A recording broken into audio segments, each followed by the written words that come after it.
अहमद एक पुरानी इमारत में अकेला बैठा हुआ था। यह इमारत एक सुनसान इलाके में थी, जिसके बारे में मशहूर था कि यहाँ अजीबोगरीब घटनाएं होती हैं। अहमद एक पत्रकार था और उसने इस इमारत के रहस्यमय राज जानने के लिए यहाँ एक रात बिताने का फैसला किया था। घड़ी की सुइयां रात के 12 बजा रही थीं। अहमद के चारों ओर गहरी खामोशी थी, लेकिन इस खामोशी में उसे कभी कभी किसी के कदमों की आवाज सुनाई दे रही थी।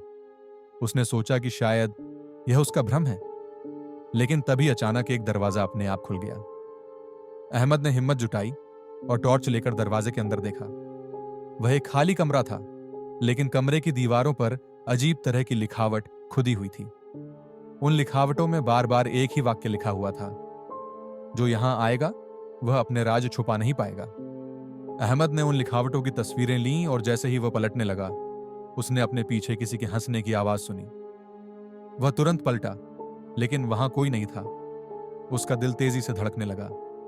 अहमद ने खुद को यह कहकर समझाया कि यह सब उसकी मानसिक स्थिति का असर है। वह अपनी कुर्सी पर बैठ गया और नोट्स लिखने लगा। जैसे ही उसने अपनी कलम उठाई, एक धुंधली आकृति सामने प्रकट हुई। वह एक औरत की परछाई थी, जिसकी आंखें लाल थीं और वह अहमद को घूर रही थी। तुम यहां क्यों आए हो? उस औरत की गूंजती हुई आवाज आई। अहमद ने कांपती हुई आवाज में कहा, मैं सिर्फ यह जानने आया हूं कि यहां क्या हुआ था। औरत ने जवाब दिया, यह इमारत उन लोगों का राज है जो यहां मर चुके हैं। तुम्हें यहां नहीं आना चाहिए था। अहमद ने पूछा, ये लोग कौन थे? औरत ने एक डरावनी कहानी सुनाई। इस इमारत में सालों पहले एक गिरोह रहता था जो गैर कानूनी काम करता था। वे अपने राज छुपाने के लिए किसी को भी मार देते थे जो उनके करीब आता, और अब उनकी आत्माएं इस जगह की रक्षा करती हैं। औरत ने अहमद को चेतावनी दी, अगर तुम यहां रुके तो तुम भी उनमें शामिल हो जाओगे।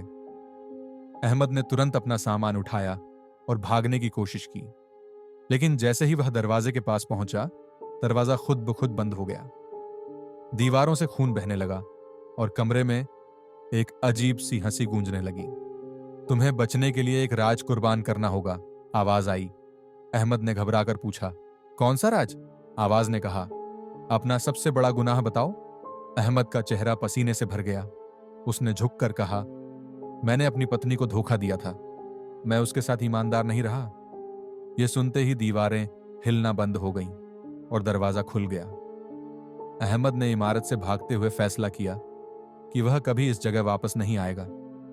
लेकिन जैसे ही वह अपनी कार में बैठा, उसने अपनी गाड़ी के शीशे में वही औरत देखी। तुम्हारा राज अब हमारा है, औरत ने मुस्कुराकर कहा, और अहमद की चीख रात के सन्नाटे में गूंजने लगी।